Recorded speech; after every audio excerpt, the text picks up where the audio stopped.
This is the second edition of Charles Crown Business Bites.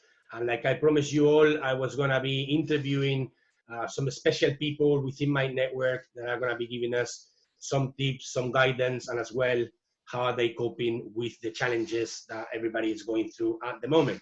So today we have Asari Sangil, which is a coach from Action Coach and also one of our chapter consultants in my BNI chapter. And today I'm going to be having a chat with Asari to see how he is going through these difficult times. So Asari, welcome and thank you for joining us today. Yeah, thanks for having me. Glad to be here. Fantastic. Look, Asari, first of all, tell us a little bit about your business. What do you do? How do you help other colleagues and other entrepreneurs? So, but basically, my role is to support business owners. We're like mentors, coaches. So I coach business owners from various different industries to help them develop and grow their businesses. And that's anything from marketing, business planning, cash flow, forecasting, sales, recruitment, any aspect of the business. It really is mainly for directors and sole trader, people who really are running the business as opposed to employees. It's mainly around that. Although I can work, obviously, if you're the directors and so on, we can help them. It's mainly to help them grow and develop their businesses. So you can imagine we've been a bit busy recently. Of course, yes. Probably a lot of people needing your help right now. Obviously, there's a lot of people calling us and hopefully calling yourself because it's a moment of difficulty. And obviously, there's a lot of people that are going to be needing support and help. So what sort of challenges are you finding at the moment for your business and how are you coping with those? Yeah, well, I'm fortunate at the moment. I haven't lost any clients yet.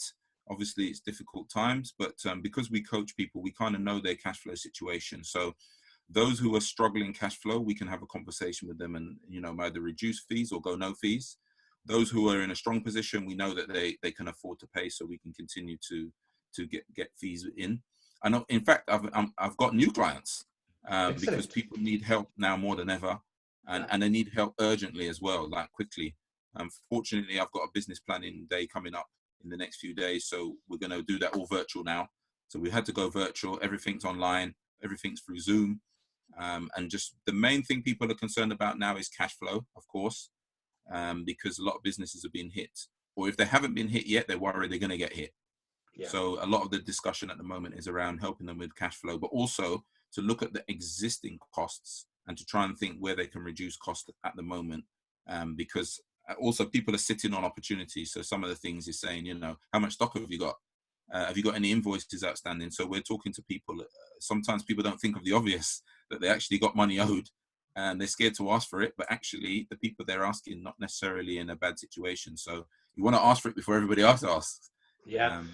So cash flow is the number one at the moment.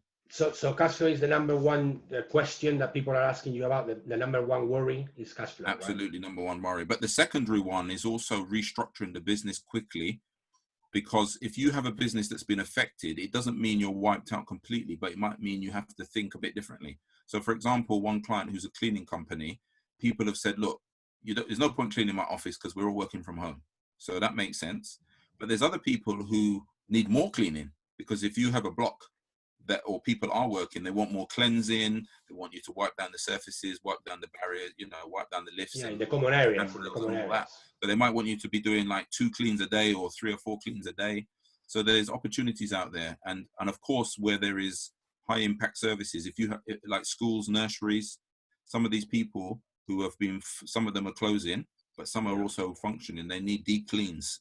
So, every night after the nursery closes, maybe they need a deep clean to get it cleaned again. So there are opportunities out there. And what I'm working with people is to think laterally, what can you offer that you weren't offering before? So even if you were providing services from a shop, can you deliver, for example? Can you deliver to people's homes? So those are everybody's isolated.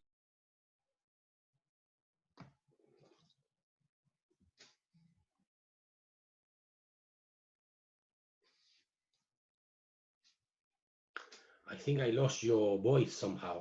Can you hear me, Asari? Hello, can you hear me? Yeah, it's just paused for a bit. It's okay. Just paused for a bit. Okay. One of the things that I want to be asking you as well, how are you preparing for after everything is happening, or how you're giving advice to your clients on, because obviously we are sure that this is going to end at some point. We're going to get through this, But Absolutely. obviously, I don't know if businesses should be already planning for what's going to happen after. What are your thoughts on Absolutely. that? Absolutely. We're making a big point to our clients that communication is one of the top things you should be doing right now. Don't go quiet. Don't go to ground with your clients. Ring up everybody. Even if people stop trading with you, do not stop communicating with them. So we're saying to our clients that you must pick up the phone. Don't be scared to make the phone call to people. Just ask them how they are, how they're doing, because these people will be thankful to you in months to come when you're one of the few people who even ask them if they're okay, can they eat, and what's happening with them. And you keep a relationship with them because they'll be more likely to be loyal to you when they come back. If you stop communicating with them and just say, oh, you're a waste of time because you stopped paying me, in 3 months' time or whatever, or 6 months, when they're looking for business again, they may go somewhere else because you just showed no interest. You show no interest in them. And there's no reason why they wouldn't potentially go somewhere else. People are looking for business, so they're going to go and grab their business. So we're saying it's very, very important you keep in contact with your business. We would say even over-service your clients now. Yeah. Keep them happy, provide them with a great service, care about them. So are you helping businesses now to plan for the next 90 days? Is that some of the things that you're asking? Absolutely. So in the next few days, I'm actually running a webinar online again for a few hours in the morning. And we've truncated it because we had the hotel booked and everything. That's all gone now. So we're doing it all online, and we're doing a 90-day planning because you now have April, May, and June. We call it spring. It's the springtime. Yeah. You need to prepare. Things are going to get better.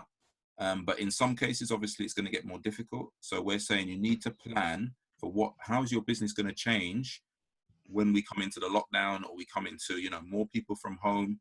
There's still services that are needed. And also we're trying to remind people that not everybody's financially struggling. The government will still pay government workers. And if they're committing to 80% of people's salary, there's still people going to be working. People will still have money, but they're spending less money because they're not traveling. They're not using their car. Some bills, I've already had my gym stop. The gym stopped. Sky may have to stop. People have stopped their bills. BNI is not charging me anymore. So people are saving money from some things, and they may have an opportunity. They'll spend more drink. People buy more drink, more food. There's more things people are buying. So there's still opportunities to sell services. Absolutely. I understand as well that you're going to be running today a cash flow webinar. Yeah, I'm going to do a cash flow, a session on cash flow tonight, and some quick wins to improve your cash flow position. So I'm doing that today at 6 o'clock. So I'll send you the link on. So send me the link and I will put it through with the video as well. Fantastic. It'll all be on Zoom, maybe about half an hour, depends on how many people are on and what questions they ask. But we'll have some stuff. And if they ping me the email as well, I'll send them a sheet in advance so we can go through that with them. Fantastic. All right, Asari, thanks a lot for being with us and telling us about how you can help clients and the people in the network. And I hope that you keep safe, and please keep in touch. All right. Thank you very much, Carlos. Thank you. Thank you so much. Thanks. Cheers.